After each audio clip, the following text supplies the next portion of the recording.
Whilst sitting at his desk, Roger Brookbond stared through a window watching two stray dogs and one of the local junkies taking turns to urinate over his tomato plants he'd planted 10 weeks ago on his allotment next to the White House's lawn. Many thoughts ran through his mind as he'd continued to watch in disbelief. How did they get past my security? Somebody must have spotted the bloke wearing different colored shoes, and with half a foot hanging out of one of them, drinking a can of beer. Why the hell wasn't the alarm raised? Disheartened as he felt, he had more important things to worry about. He'd only been America's president for the past year, and was feeling the strain from being lumbered with the job of turning around the country's misfortunes. Hard to believe that a country once considered being one of the richest was now struggling to keep up with the poorest, with debts toppling trillions. The crises had got bigger, but the support for Roger grew smaller. As people within his constituency spoke out against him, and the skeptics argued the votes had been rigged and how he should never have been the president. For he'd left school at the age of just 13 and had no actual politician skills. In fact, the only jobs and experience he ever possessed were for his past buying and selling black market goods. He needed to turn the situation around and win back the public's loyalty he'd been lacking for so long. But after the months become year and a half of relentless fighting with himself and disagreeing politicians, he came up with a solution to the problem. So without the aid of his loyal advisors and vice president, he made a bold decision to auction off the country's most prized assets and fiddle a bit of money for himself, it was rumoured, as he sold off all he could, and anything he couldn't get rid of himself ended up on eBay, auctioned to the highest bidder with no questions asked. He started off with the White House's furniture and closed the deals on everything except the kitchen sink before selling off bigger items. The public were fully aware of what he was doing, and it actually pleased them to see a few of the assets and precious landmarks leave. Like the Statue of Liberty, which was first on the official hit list.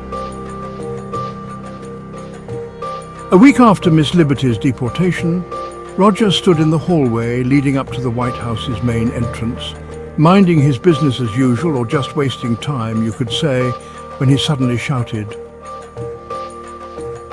What the hell?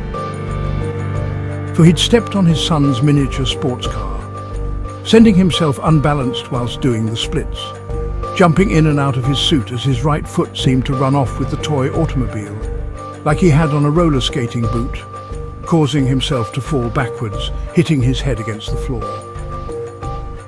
As he picked himself up, he had not one but two brilliant brainwaves. I'll kung fu kick that boy straight up the backside when I see him. I keep telling him not to leave his toys in the hallway. He convinced himself. But just as he was holding on to that thought, he felt a lump swelling up on the back of his head, and that's when the second brainwave hit him.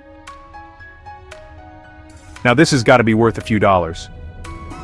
He said out loud, and without hesitation, he phoned the Russian president.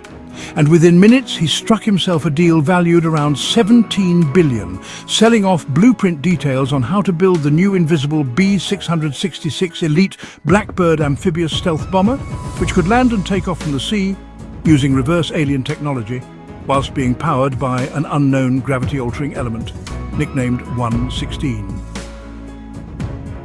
Flown by pilots and co-pilots wearing special headgear, making maneuvers with positive and cool mind-thinking thoughts only, without the need of hand controls and push buttons. The deal didn't stop there for Roger, for he was determined than ever to sell his Russian allies more of the top-secret stuff, with offers applied, of course, like buy one and get one free and cashback deals, but that wasn't enough. So, whilst contemplating leaving a few concealed bear traps in his back garden, for the next time the junkies sneaked past his security and went urinating his vegetables, he put together another brilliant plan.